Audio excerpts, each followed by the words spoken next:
আজকে তোমাদের সামনে ক্লাস 9-এর বাংলা বিষয়ের ইলিয়াস নামক একটি গল্প সংক্ষেপে আলোচনা করব।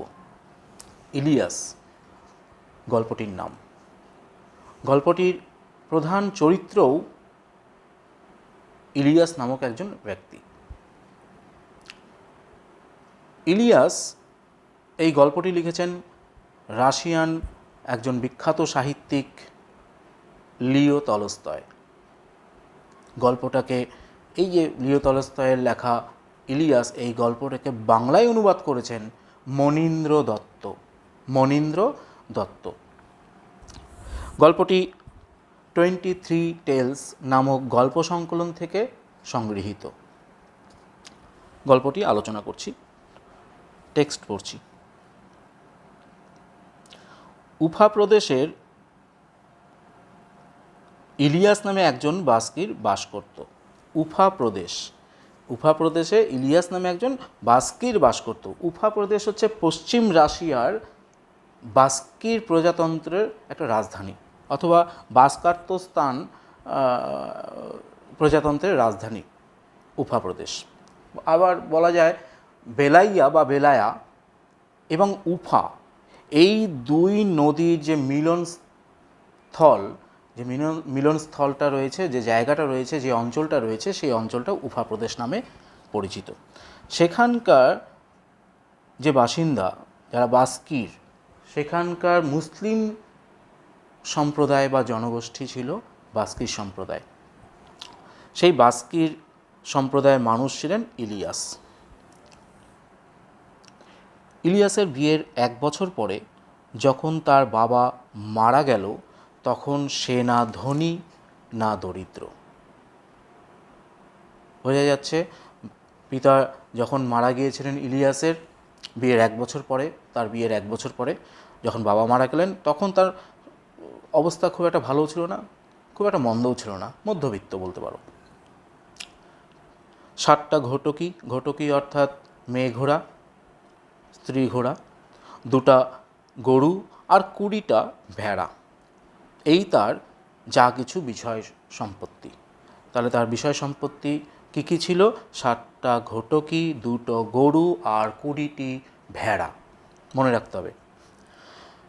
কিন্তু ইলিয়াসের সুব্যবস্থায় তার সম্পত্তি কিছু কিছু করে বাড়তে লাগলো।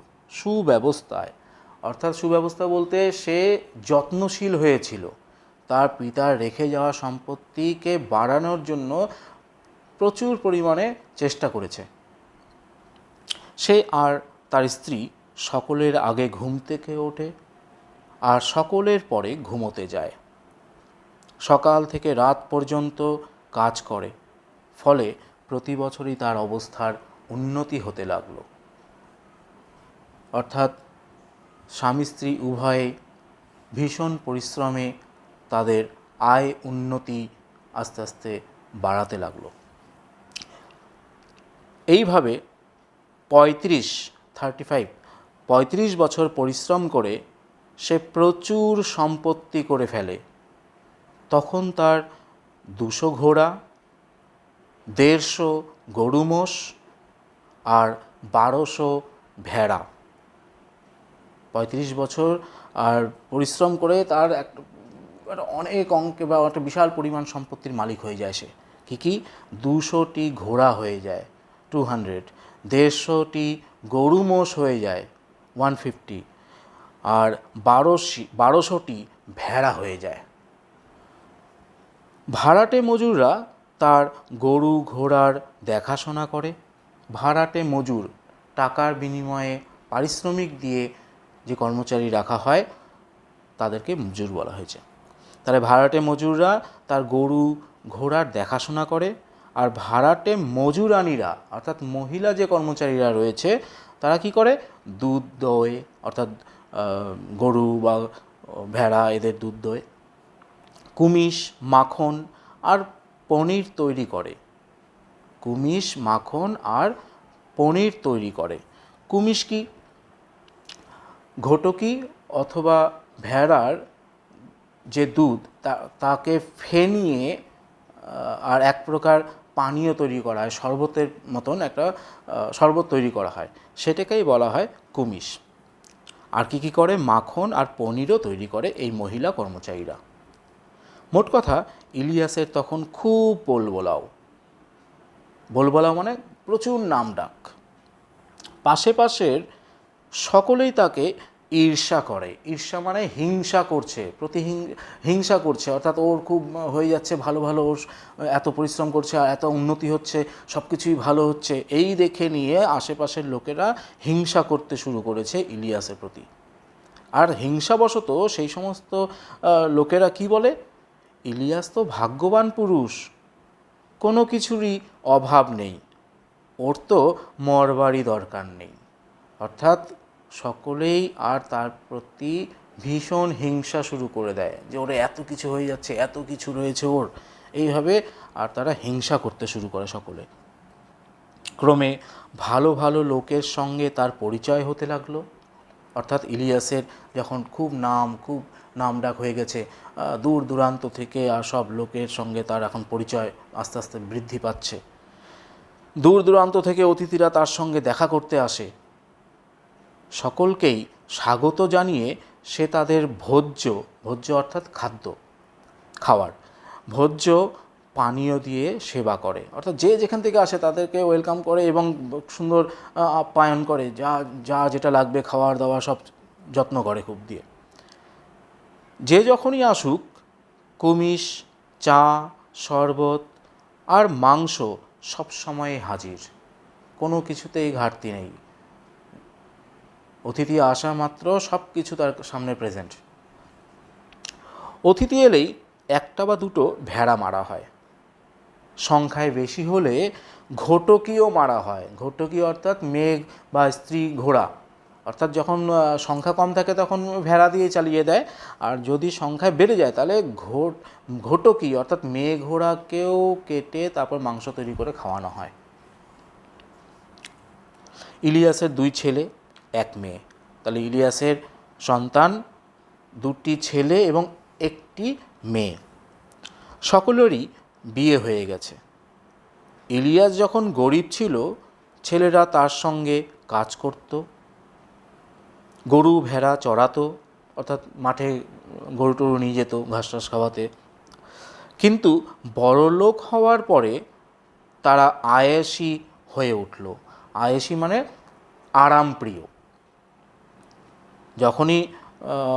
যখন অবস্থা খারাপ ছিল, বাবার হাতে হাতে মায়ের হাতে হাতে ছেলে মেয়েরা কাজ করত। যখন একটু আর্থিক উন্নতি হয়েছে, টাকা পয়সা বেশি হয়ে গেছে বা ধনী হয়ে গেছে, তখন তারা একটু আরামপ্রিয় আয়েশি হয়ে গিয়েছিল। বড়টি বলতে বড় ছেলেটি এক মারামারিতে পড়ে মারা গেল। ছোটটি এমন এক ঝগড়ুটে বউ বিয়ে করল যে তারা বাপের আদেশ অমান্য করতে শুরু করলো। অর্থাৎ এমন একজনকে বিয়ে করলো তার ছোট ছেলে, যে মহিলা ইলিয়াসের অর্থাৎ শ্বশুরের কোনো রকম আদেশ মানল না, সবসময় কথার বিরুদ্ধে চলতো। ফলস্বরূপ কী হলো? ফলে ইলিয়াসের বাড়ি থেকে তাদের তাড়িয়ে দেওয়া হলো। অর্থাৎ শ্বশুরমশাই বাড়ি থেকেই তাড়িয়ে দিল। কিন্তু তাড়িয়ে দিলেও বাবা কিছুটা তার কর্তব্য পালন করেছিল, সেটা এখন দেখতে পাবো। কি, ইলিয়াস তাকে একটা বাড়ি দিল, থাকার জন্য বাড়িও দিল, কিছু গরু ঘোড়াও দিল, অর্থাৎ যাতে কিছু করে খেতে পারে তার ছেলে, তার ব্যবস্থাও করে দিল। কিন্তু এর ফলস্বরূপ ইলিয়াসের আর বিপদ ঘটে। কি? ফলে ইলিয়াসের সম্পত্তিতে টান পড়ল। যতটুকুন ছিল বা যতটুকুন এই 35 বছর পরিশ্রম করে তৈরি করেছিল, এবার তার মধ্যে থেকে একটা বাড়ি দিয়ে দিল। কত বড় অংশের জমি সেটা বলেনি, ভালো অংশই ধরে নাও। তারপরে বলা হয়েছে পশু দিয়ে দেওয়া হয়েছে, কিছু গরু ঘোড়াও, তা সংখ্যাটা বলেনি, বেশ কিছু দিয়ে দিয়েছে। এর ফলে সম্পত্তিতে টান পড়েছে, কম হয়ে গিয়েছিল। তারপরেই ইলিয়াসের ভেড়ার পালে মড়ক লেগে অনেকগুলি মরে গেল। মড়ক মানে মহামারী, বর্তমানে করোনার মহামারী চলছে, এক অজানা বা একটা ভয়ঙ্কর রোগের কারণে যখন অনেক অনেক মানুষের মৃত্যু ঘটে, পরিস্থিতি যখন ভয়ঙ্কর হয়ে যায়, তখন তাকে মহামারী বলা হয় বা মরক বলা যেতে পারে।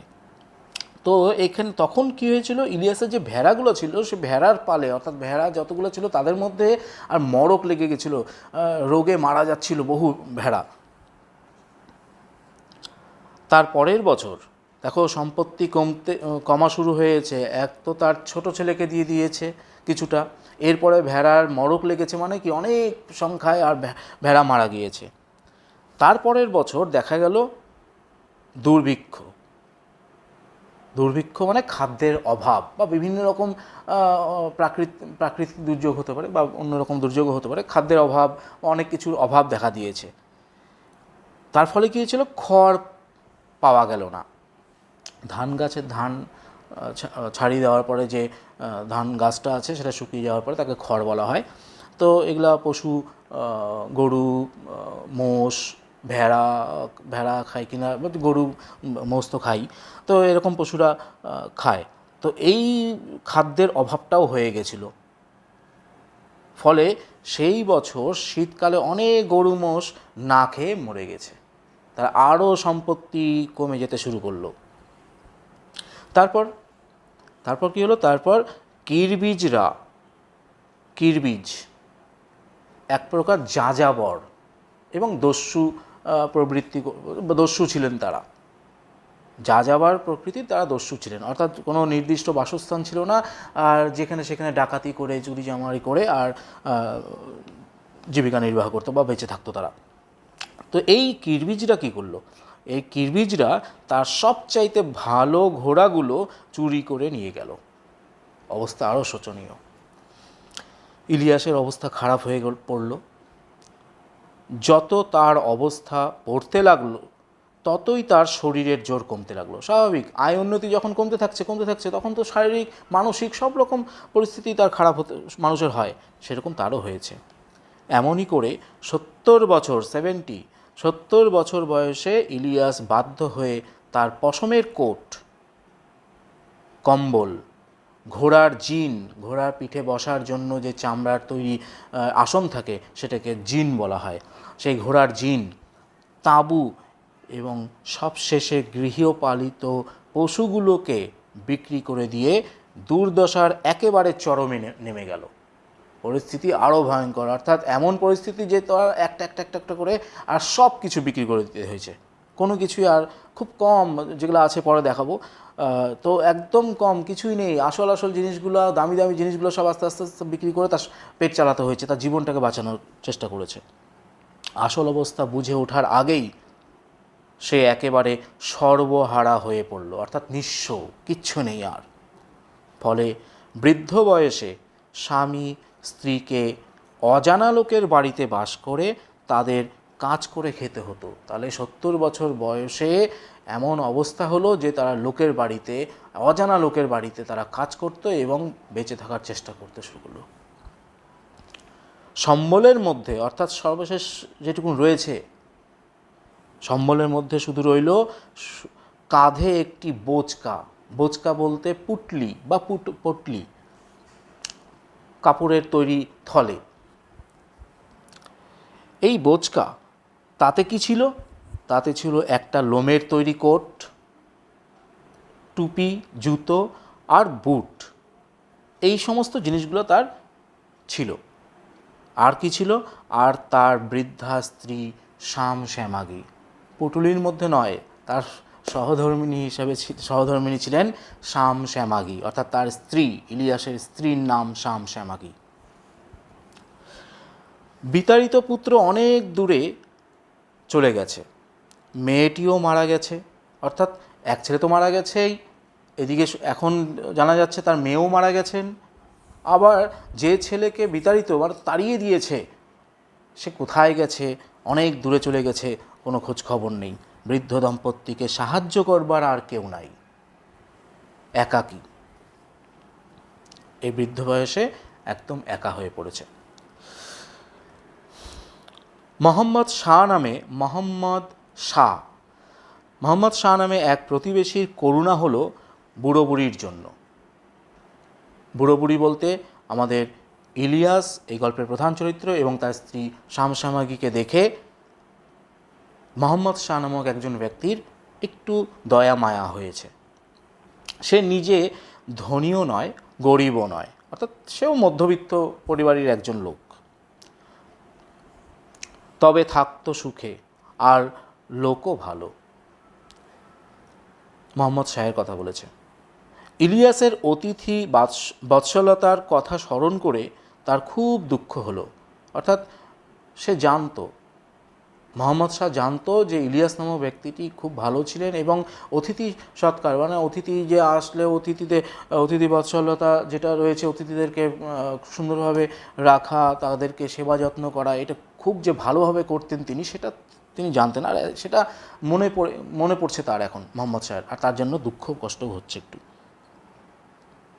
বলল, ইলিয়াস, তুমি আমার বাড়ি এসে আমার সঙ্গে থাকো, বুড়িকেও নিয়ে এসো।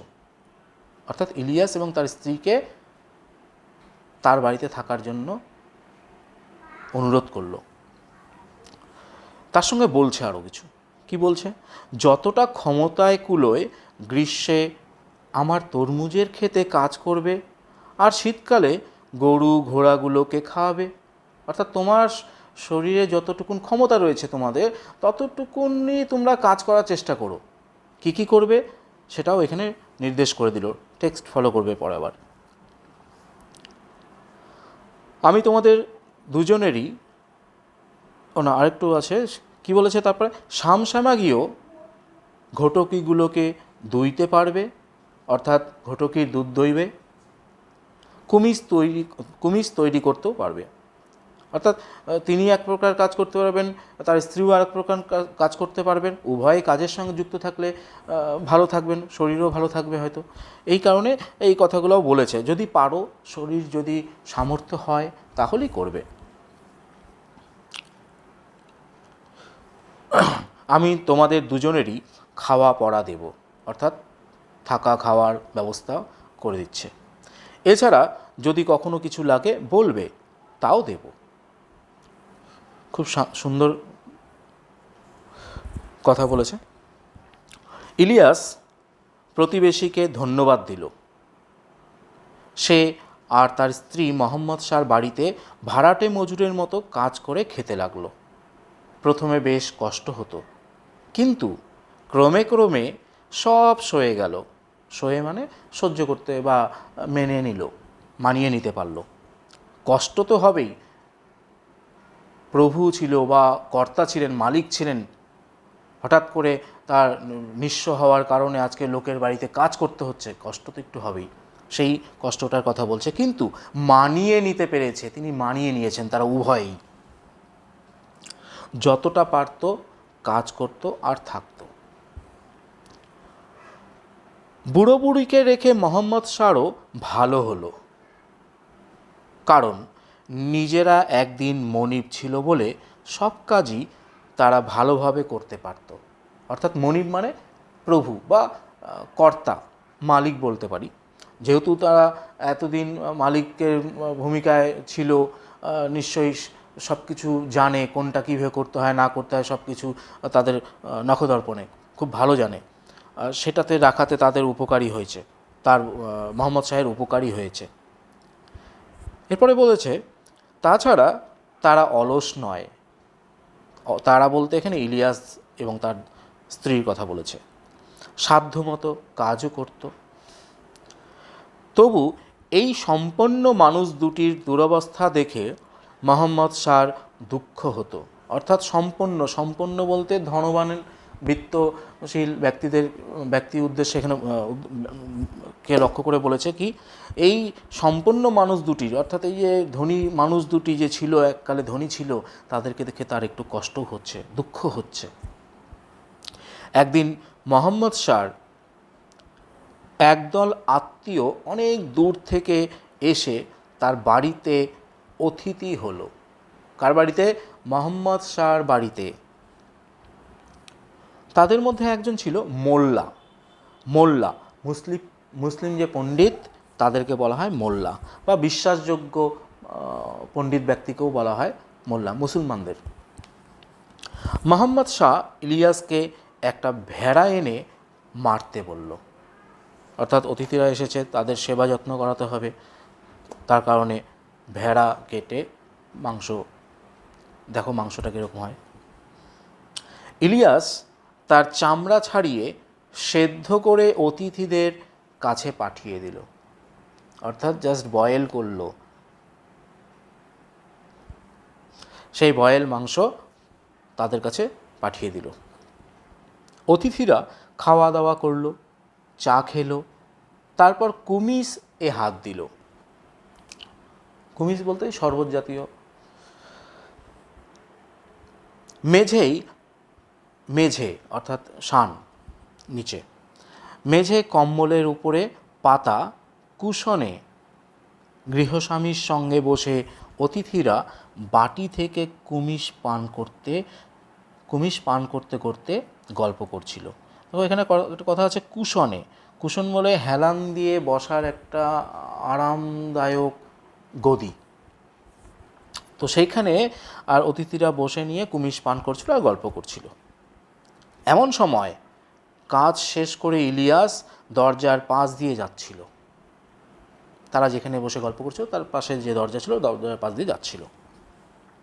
তাকে দেখতে দেখতে মোহাম্মদ শাহ অতিথিদের বলল, দরজার পাশ দিয়ে যে বুড়ো মানুষটি চলে গেল তাকে আপনারা লক্ষ্য করেছেন কি? একজন বলল, অতিথিদের মধ্যে একজন বলল, আমি তাকে দেখিনি, কিন্তু ওর মধ্যে বিশেষ করে দেখবার কি আছে, বা আছে নাকি কিছু, অর্থাৎ কে তিনি, যে তাকে বিশেষ কি রয়েছে যে তাকে দেখতে হবে, এইভাবে প্রশ্ন ছুড়ল। বিশেষত্ব এই যে, এবার মোহাম্মদ শাহ বলছে, বিশেষত্ব এই যে এক সময় সে এই তল্লাটের মানে অঞ্চলের, এই অঞ্চলটির সবচেয়ে ধনী ব্যক্তি ছিল, নাম ইলিয়াস। নামটা আপনারা হয়তো শুনে থাকবেন। এটা মোহাম্মদ শাহ অতিথিদের উদ্দেশ্যে বলল। অতিথি বলল, নিশ্চয়ই, না শোনবার জো কি, অর্থাৎ না শোনার কি আছে, অবশ্য শুনেছি, ওনার নাম তো শুনেছি।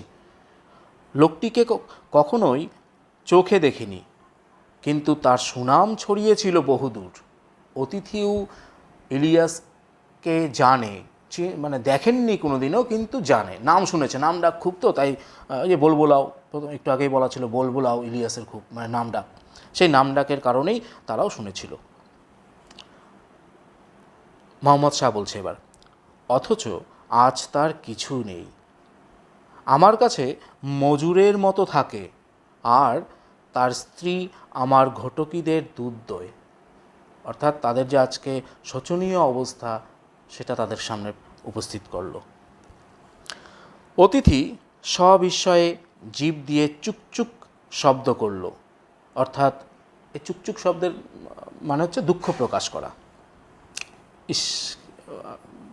একটু দুঃখ প্রকাশ করলো যে এরকম অবস্থা। ঘাড় নাড়তে নাড়তে বলল, সত্যি ভাগ্য যেন চাকার মতো ঘরে, একজন উপরে ওঠে তো আর একজন তলায় পড়ে যায়। আহা, বলুন তো, বুড়ো লোকটা এখন নিশ্চয়ই খুব বিষণ্ণ, অর্থাৎ খুব দুঃখ কষ্টে আছে। তার সঙ্গে বলছে ভাগ্যের চাকা ঘুরছে, কখনো কাউকে একদম নিচে নামিয়ে দিচ্ছে, কখনো আবার উপরে উঠিয়ে দিচ্ছে।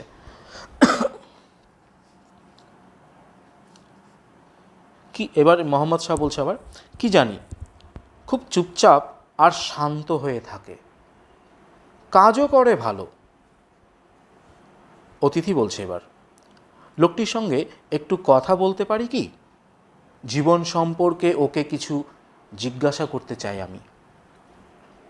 জীবন সম্পর্ক বলতে ইলিয়াসের জীবন সম্পর্কে, তার যে এই উঠানামা এই জীবনটা, সেই উঠানামা জীবন সম্পর্কে কিছুটা জানতে যাচ্ছে। গৃহস্বামী বলল, গৃহস্বামী বলতে কাকে বলা হয়েছে? গৃহস্বামী বলতে মোহাম্মদ শাহকে বলা হয়েছে। গৃহস্বামী বলল, নিশ্চয়ই পারেন। তারপর তাঁবুর বাইরে গিয়ে ডাকলো। ত্রিপল বা মোটা কাপড়ের তৈরি অস্থায়ী ঘরকে বলা হয়, অস্থায়ী যে ঘর সেটা তাঁবু দিয়ে তৈরি থাকে, সেটাকে তাঁবু বা টেন্ট বলা হয়।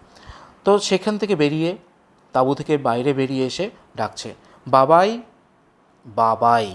বাবাই হচ্ছে বাস্কির প্রজাদের বা ওই সম্প্রদায়ের মানুষেরা ঠাকুরদাকে বাবাই বলে ডাকা হয়, ঠাকুরদা বা দাদুকে আর বাবাই বলে।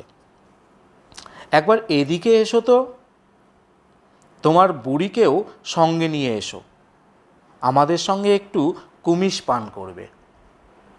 অর্থাৎ তাকে অন্য কিছু বললো না, যে কুমিশ পান করবে, আসো অতিথিদের সঙ্গে এখানে বসে একটু গল্প করি, এরকমভাবে ডাকলো। ইলিয়াস আর তার স্ত্রী এলো। ইলিয়াস অতিথি ও গৃহস্বামীকে নমস্কার করল, প্রার্থনা করল, তারপর দরজার পাশে এক কোণে বসল। তার স্ত্রী বলতে ইলিয়াসের স্ত্রীর কথা বলছে, পর্দার আড়ালে গিয়ে কর্ত্রীর পাশে বসলো। কর্ত্রী বলতে কর্তা, কর্ত্রী। কর্তা হচ্ছে মোহাম্মদ শাহ, আর তার যে ওয়াইফ, স্ত্রী, তিনি হলেন কর্ত্রী। অর্থাৎ এই কর্ত্রীর পাশে পর্দার আড়ালে, মুসলমানদের আছে এরকম যে যেই ঘরে পুরুষ মানুষেরা আছে সেই ঘরে ওই ঘরে হয়তো গল্পগুজব হচ্ছে, পুরুষ মানুষের এক সাইডে আছে, আর সেখানে যদি তাদেরও উপস্থিত থাকার প্রয়োজন হয় তারা একটা পর্দা রেখে দেয়, দেখা যায় হয়তো সেই পর্দার পিছন সাইডে তারা বসে। আর সেখানে গিয়ে আর ইলিয়াসের স্ত্রী বসলো, তাই বলছে কর্ত্রীর পাশে বসলো। ইলিয়াসকে এক বাটি কুমিজ দেওয়া হলো। সে আবার অতিথি ও গৃহস্বামীকে মাথা নিচু করে নমস্কার করলো, মানে পুনরায় নমস্কার, শ্রদ্ধা জ্ঞাপন করলো, এবং একটু খেয়ে বাকিটা নামিয়ে রাখলো। কুমিশ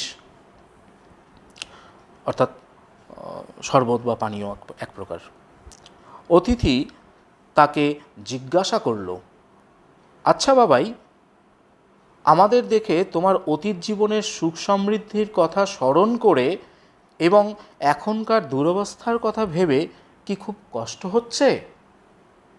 প্রশ্ন করল যে আমরা, মানে বুঝিয়ে দিচ্ছে আমরা তো ধনী, আর আমাদের পাশে এসেছো বা আমাদের সংস্পর্শে এখন এসেছো, এখন অতীত জীবনে তুমিও তো ধনী ছিলা, সেই তখনকার কথা মনে পড়ছে, আর তোমার কি দুঃখ কষ্ট হচ্ছে, এরকম কিছু অনুভব হচ্ছে কি? ইলিয়াস হেসে বলল, সুখ দুঃখের কথা যদি বলি আপনারা হয়তো আমার কথা বিশ্বাস করবেন না, বরং আমার স্ত্রীকে জিজ্ঞাসা করুন। কেন স্ত্রীকে বলতে বলছে? তার কারণটা বলছে এবার। তিনি মেয়ে মানুষ, তার মনেও যা মুখেও তাই। সবাই ঠিক বলে বা ভুল কথাও বলে, তো পুরুষ মানুষদের কথা অনেক সময় অনেকে বিশ্বাস করতে চায় না, যে ঠিক বলছে না হয়তো, তাই জন্য স্ত্রীর কথা তিনি উল্লেখ করে দেন, যে আমার স্ত্রীর কাছে শুনেন, আর তার মধ্যে বৃদ্ধা, তো তার কাছে শুনতে বলল। এই বিষয়ে তিনি পুরো কথা বলতে পারেন। তার আগে একটা লাইন ছিল, তিনি মেয়ে মানুষ, তার মনেও যা মুখেও তাই, এ বিষয়ে তিনি পুরো কথা বলতে পারবেন, অর্থাৎ যা বলবেন স্পষ্ট বলবেন এবং সম্পূর্ণ কথাটা খোলাখুলি বলবেন। অতিথি তখন পর্দার দিকে তাকিয়ে বলল, আচ্ছা ঠাকমা, আগেকার ঠাকমা, অর্থাৎ শ্যামশ্যামাগীকে ঠাকমা বা আমরা ঠাকুমা বলে থাকি, সেই ঠাকুমা বলে সম্বোধন করে বলছে, আগেকার সুখ আর এখনকার দুঃখ সম্পর্কে তোমার মনের কথাটা বলো তো। অর্থাৎ এখনকার যে দুঃখের দিন চলছে এবং আগে যে তোমাদের সুখের দিন ছিল, সেটার একটু সম্পর্কে আলোচনা করতে বলছে বা কিছু বলতে বলছে। পর্দার আড়াল থেকে শ্যামশ্যামাগী বলতে লাগলো, অর্থাৎ পর্দার আড়ালে ছিল, সেখান থেকেই বলা শুরু করলো, এই হলো আমার মনের কথা। এবার মনের কথাটা বলছে কি, 50 বছর, মনে রাখবে 50 বছর এই বুড়ো বলতে কার কথা বলেছে? এই বুড়ো বলতে ইলিয়াস তার স্বামীর কথা বলেছে। আর আমি একত্র বাস করছি, সুখ খুঁজেছি, কিন্তু কখনো পাইনি। তাদের বিবাহিত জীবন কত বছরের হয়ে গেল? 50টা বছর। 50টা বছর তাদের বিবাহিত জীবন, আর এতদিন ধরে তারা সুখ খুঁজে চলেছে, কিন্তু প্রকৃত সুখ কী সেটা খুঁজে পায়নি। আজ তারা পেয়েছে। কি বলছে? আর আজ এখানেই, এই আমাদের 2য় বছর, অর্থাৎ তারা নিঃস্ব হয়েছে। এখন যে গল্পটা করছে অতিথিদের সঙ্গে বা মোহাম্মদ শাহের বাড়িতে, সেটা কত বছর রানিং? এখন 2 বছর, 2য় বছর চলছে তাদের। তো এই সময় 2 বছর পরে তাদের এখন বলছে, উপলব্ধির কথাটা বলছে, যখন আমাদের কিছুই নেই, যখন আমরা ভাড়াটে মানুষের মতো বেঁচে আছি, তখন আমরা পেয়েছি সত্যিকারের সুখ। আজ আর কিছুই চাই না। অর্থাৎ প্রকৃত সুখ পেয়েছে। কারণটাও বলবে। অবাক করা কথা, যখন প্রচুর টাকা পয়সা, প্রচুর সম্পত্তি ছিল, তখন নাকি সুখ পায়নি, আর এখন কিছুই নেই, নিঃস্ব, আর এখন বলছে যে আমরা সুখ পেয়েছি। অবাক কাণ্ড। কি আছে দেখো এরপরে। অতিথিরা বিস্মিত, অবাক, সবাই অবাক হয়ে গেল, কি বলছে? গৃহস্বামীও বিস্মিত। গৃহস্বামীও এতদিন ধরে রয়েছে, জানে না, আরে বাবা আমার বাড়িতে এসে এরা এত পরম সুখে রয়েছে, কারণটাও জানে না। সে উঠে দাঁড়ালো, পর্দা সরিয়ে বুড়ির দিকে তাকালো। সে উঠে দাঁড়ালো বলতে এখানে শামশামাগীর স্বামীর কথা বলেছে, ইলিয়াসের কথা বলেছে। সে উঠে দাঁড়ালো এবং পর্দা সরিয়ে বুড়ির দিকে যখন তাকালো, একটু 2 হাত ভেঙে বসে সে, অর্থাৎ 2টা হাত ভেঙে টেঙে বসে হয়তো জোর করে আছে, আর এই অবস্থায় সে কি করছে? স্বামীর দিকে চেয়ে হাসছে, অর্থাৎ স্বামীর দিকে তাকিয়ে হাসছে, আর স্বামীও তার দিকে তাকিয়ে এবার হাসছে।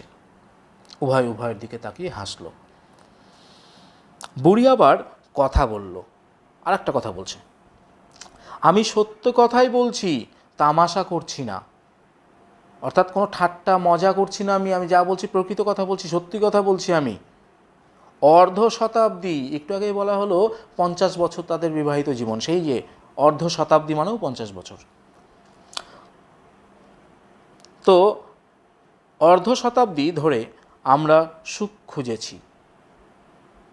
যতদিন ধনী ছিলাম কখনো সুখ পাইনি, কিন্তু আজ এমন সুখের সন্ধান আমরা পেয়েছি যে আর কিছুই আমরা চাই না। সর্বসুখ তারা পেয়েছে, এমনভাবে সে বুঝিয়ে দিল তার সেখানে আসা উপস্থিত অতিথিদেরকে এবং সম্মুখে থাকা তার গৃহকর্তাকেও বা গৃহস্বামীর কাছেও প্রকাশ করল। কিন্তু এখন কিসে তোমাদের সুখ হচ্ছে? অতিথিরা এই প্রশ্নটা আবার করে বসল। প্রত্যুত্তরে বলছে, এবার বুড়ি বলছি, যখন ধনী ছিলাম, বুড়োর বা আমার এক মুহূর্তের জন্যও শান্তি ছিল না। কেন ছিল না সেটা বলছে। কি কারণ?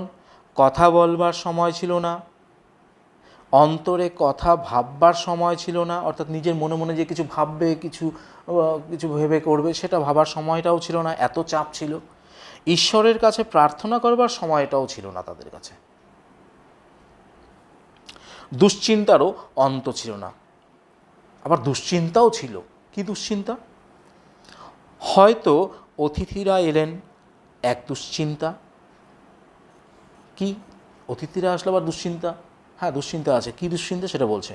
কাকে কি খেতে দিই, কি উপহার দিই, উপহার বলতে গিফট, উপহার দিই যাতে লোকে নিন্দা না করে। অর্থাৎ অতিথিরা আসলেও অতিথিকে তো ভালো মন্দ খাবার দিতে হবে, আরও অন্যান্য সব রকম সেবা যত্ন করাতে হবে, নাহলে তো আবার পরে গিয়ে দুর্নাম করবে, সেইটারও একটা চিন্তা। আবার অতিথিরা চলে গেলে মজুরদের দিকে নজর দিতে হয়। মজুর বলতে যারা টাকার বিনিময়ে যারা কাজ করতো তার বাড়িতে, আর তাদের দিকেও সবসময় নজর রাখতে হতো। তো সেটাও একটা চাপ। তারা যেমন কম খেটে বেশি খেতে ব্যস্ত, অর্থাৎ মালিক তখন ছিল, কর্মচারী কাজ করছে, আবার বেশি খেয়ে নিচ্ছে না তো, লস করিয়ে দিচ্ছে না তো, সেদিকটাতে তাকে সবসময় নজর রাখতে হতো, এটা তো ব্যস্ত হয়ে থাকতে হতো। তেমনি আমরাও নিজেদের স্বার্থে তাদের উপর কড়া নজর রাখি। নিজেদের স্বার্থ, নিজের ভালোর জন্য, নিজের লাভের জন্য তাদেরকে কড়া নজরে দেখতেই হতো, বাধ্য তারা তখন সেটাই করছিল। অর্থাৎ ওরা যাতে কম পরিশ্রম করে বেশি খেয়ে না নেয়, বেশি নিয়ে না নেয়, তার দিকেও খুব নজর রাখতে হতো, তাদেরকে কড়া নজর রাখতে হতো। এবার তাদের উপলব্ধি কি? তাদের উপলব্ধি হয়েছে সেও তো পাপ, অর্থাৎ তাদের এখন মনে হচ্ছে এটা তো পাপ করেছে, এটা তো তারা পাপ করেছে। অন্যদিকে দুশ্চিন্তা, এই বুঝি নেকড়েতে ঘোড়ার বাচ্চা বা গরুর বাছুরটা নিয়ে গেল, কিংবা চোর এসে ঘোড়াগুলোই নিয়ে সরে গেল। আরও কী কী চিন্তা হচ্ছে, দুশ্চিন্তা হচ্ছে? নেকড়ে হিংস্র বাঘজাতীয় একটা পশু, সেই নেকড়ে ঘোড়ার বাচ্চাদেরকে বা গরুর বাচ্চাদেরকে নিয়ে চলে গেল কিনা, খেয়ে নিল কিনা, সেই একটা চিন্তা। আবার চোর কিরবিজরা যেরকম এসেছিল, ভালো ভালো ঘোড়াগুলো নিয়ে চুরি করে নিয়ে গেছিলো, তো স্বাভাবিক এরকম তো চিন্তা হবেই। যার অনেক সম্পত্তি রয়েছে তার সম্পত্তিটিকে ধরে রাখার জন্য অনেক চেষ্টা করতে হয়, অনেক রকম দুশ্চিন্তাও আসে। তো সেই রকম দুশ্চিন্তাগুলোও তাদের হচ্ছিল। কি হয়েছিল? যে চোরেরা আবার নিয়ে চলে যায় চুরি না করে, এই রকম চিন্তাগুলোও হচ্ছিল তাদের, বা হতো সবসময়। রাতে ঘুমোতে গেলাম, আবার রাতে যখন ঘুমাতে যেত, কিন্তু ঘুমোবার উপায় নেই, ঘুমাতে যেত, ঘুমাতে পারতো না, মানে আবার এক দুশ্চিন্তা। কী দুশ্চিন্তা? ভেড়ি বুঝি ছানাগুলোকে চেপে মেরে ফেললো। ভেড়ি, ভেড়ার স্ত্রী ভেড়ি, অর্থাৎ মেয়ে ভেড়া, ভেড়ি বলা হয় মেয়ে ভেড়াকে। তো এই ভেড়ি তার ছানা, অর্থাৎ ছোট ছোট শিশু তার যে আছে ছানাগুলো, ভেড়া যে বাচ্চাগুলো রয়েছে, তাদেরকে আবার ভুলবশত মেরেই না ফেললো চাপা দিয়ে, এরকম চিন্তাও তাদের হতো। ফলে সারা রাত ঘুমই ছিল না তাদের।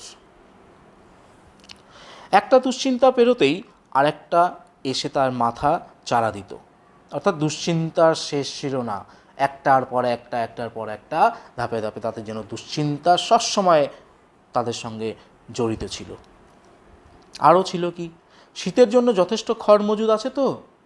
কারণ কি, খড় যদি না থাকে তার পশু যেগুলো রয়েছে, গৃহপালিত পশুগুলো, সেগুলো খাবে কি? এটাও একটা চিন্তার মধ্যে থাকতো সবসময়, তারা সব দিকে নজর রাখতে হতো। এছাড়া বুড়োর সঙ্গে মতবিরোধ ছিল, অর্থাৎ ইলিয়াসের সঙ্গে সবসময় টোকাটুকি, কথা কাটাকাটি লেগেই থাকতো। সে হয়তো বলতো এটা এইভাবে করা হোক, আমি বললাম অন্য রকম, এ বলে এ, ও বলে না বি, এইভাবেও তাদের কথা কাটাকাটি সবসময় লেগেই থাকতো। ফলে ঝগড়া, মানে অশান্তি, শান্তি আর নেই তখনও। সেও তো পাপ, অর্থাৎ এগুলা তাদের এখন অনুভূতিতে আসছে, তারা অনুভব করছে এগুলো তো সব, এই যে দুশ্চিন্তা করছি, বা এই যে স্বামীর সঙ্গে যে স্বামী স্ত্রী উভয়ের মধ্যে ঝগড়া তর্ক লেগে আছে, এগুলো তো একটা পাপ, এগুলো তো কোনো ভালো কাজ নয়। তাদের আজকে অনুভব হয়েছে, এগুলো অনুভূতিতে এসছে যে এগুলো সব ভুল এসেছি আমরা। কাজেই এক দুশ্চিন্তা থেকে আরেক দুশ্চিন্তায়, এক পাপ থেকে আরেক পাপেই দিন কাটত, ভালো তাদের কিছুই হতো না, এটা এখন অনুভব হচ্ছে।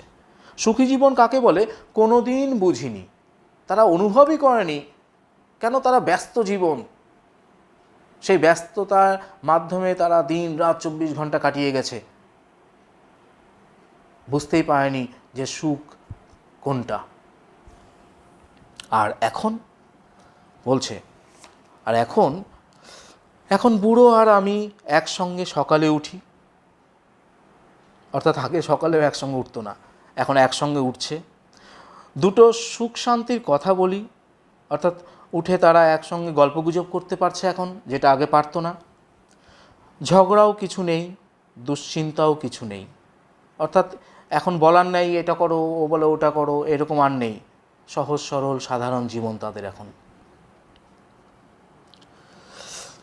আমাদের একমাত্র কাজ প্রভুর সেবা করা। প্রভু হচ্ছে মোহাম্মদ শাহ, অর্থাৎ মোহাম্মদ শাহ যার বাড়িতে তারা এখন উপস্থিত, প্রভুর সেবা করা। যতটা খাটতে পারি স্বেচ্ছায় খাটি, অর্থাৎ যতটা পারি নিজের ইচ্ছায়, যতটা পারি, যতটুকুন আমাদের সামর্থ্য শরীরে, ততটাই আমরা দুজনে করে থাকি কাজকর্ম। কাজেই প্রভুর কাজে আমাদের লাভ বই, লোকসান নেই, অর্থাৎ আমাদের কোনো লোকসান নেই, আমাদের কোনো লস নেই, আমরা আছি, ভালোই আছি, সুখ শান্তিতেই আছি, তাদের কোনো টেনশন বা চিন্তা এখন নেই আর। বাড়িতে এলেই খাবার ও কুমিশ পাই, অর্থাৎ রান্নাবাড়ি বা অন্য কোনো রকম করতে হলেও তাদের আর সেরকম আর চাপ নেই, এটা আনতে হবে, ওটা আনতে হবে, এই করতে হবে, এই করে, এখন আর তাদের ওগুলো নেই। এখন কাজকর্ম করছে, এসে খাওয়া দাওয়া করছে, ঘুমোচ্ছে, ঠাকুরের নাম করছে, এই সমস্ত করছে। শীতকালে গরম হবার জন্য লোমের কোট আছে, অর্থাৎ পরিধানের জন্য গরম পোশাক তাদেরকে আর মোহাম্মদ শাহ দিচ্ছে। তার সঙ্গে আছে জ্বালানি, অর্থাৎ শরীর গরম করার জন্য যে জ্বালানির দরকার আছে, আগুনের দরকার আছে, সেটাও যথেষ্ট পরিমাণে আছে। আত্মার কথা আলোচনা করবার বা ভাববার মতো সময় আছে, অর্থাৎ এখন নিজেদেরকে নিয়ে বা জগৎ নিয়ে, মানব জাতিকে নিয়ে আলোচনার করার মতন এখন অফুরন্ত অনেক সময় রয়েছে, সেই কথাটা প্রকাশ করলো। সময় আছে, আর কিসে সময় আছে? সময় আছে যেটা আগে পারতো না, এখন পারছে। সেটা কি? ঈশ্বরের কাছে প্রার্থনা করবার সেই সময়টা আজ তারা পেয়েছে। 50 বছর ধরে সুখ খুঁজে খুঁজে এতদিনে পেয়েছি। সাংসারিক জীবনে তারা যেটা পায়নি, আজ যেটা পেয়েছে, সেটা হলো 50 বছর পরে মোহাম্মদ শাহের বাড়িতে কর্মরত অবস্থায় তারা যেটা পেয়েছে সেটা হলো সুখ, শান্তি। এরপরে অতিথিরা এই সমস্ত কথা শোনার পরে অতিথিরা হেসে উঠল। কিন্তু ইলিয়াস বলল, এতক্ষণ তার স্ত্রী বলছিল, অতিথিরাও কিছু বলছিল, এতক্ষণ পরে আমাদের ইলিয়াস বলল, কি বলছে? বন্ধুগণ, হাসবেন না, এটা তামাশা নয়, এটাই মানুষের জীবন।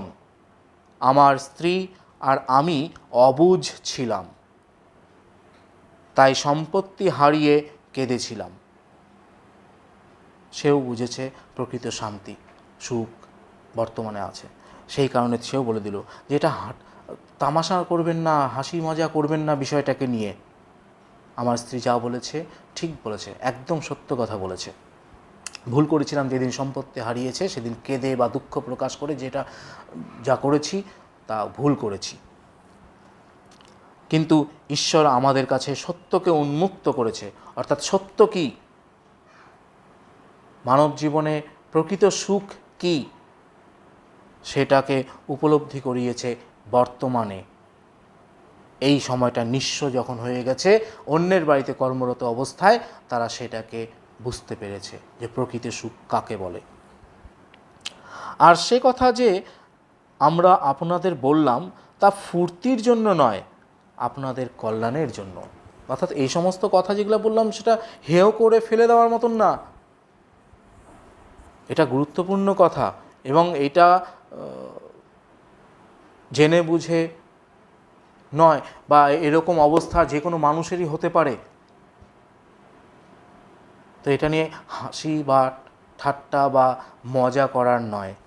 আর তাছাড়া এর মধ্যে তো খারাপ কিছু ওরা দেখছে না, তারা স্বামী স্ত্রী তারা ভালো দেখেছে, ভালো পেয়েছে, ভালো খুশি, শান্তি, সুখ সব পেয়েছে এর মধ্যে।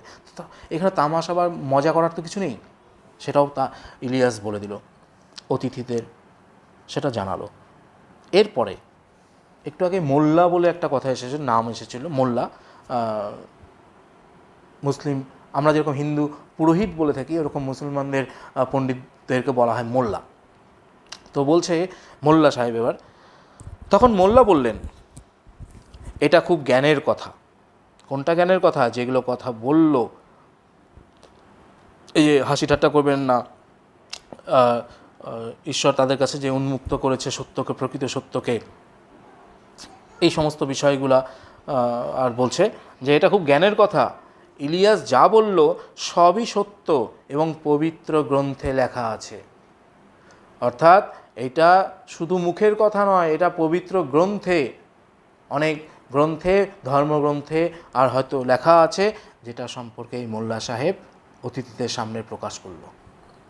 যেটা হাসি ঠাট্টা জিনিস না, এটা সত্য কথা, প্রকৃত কথা। এটা শুনে অতিথিরা ভাবতে বসল। এখানেই শেষ। টেক্সটটা বাড়িতে আরেকবার পড়ে নেবে সবাই ভালো করে। হোয়াটসঅ্যাপে দেখি কিছু প্রশ্ন পাঠিয়ে দেব, উত্তরও কিছু পাঠিয়ে দেব। আবার নতুন অধ্যায়ের সঙ্গে তোমাদের সঙ্গে দেখা হবে। বাই। তো লকডাউনের মধ্যে কেউ কিন্তু বাড়ি থেকে বের হবে না। সবাই সুস্থ থাকো, সবাই সুন্দর থাকো। বাই।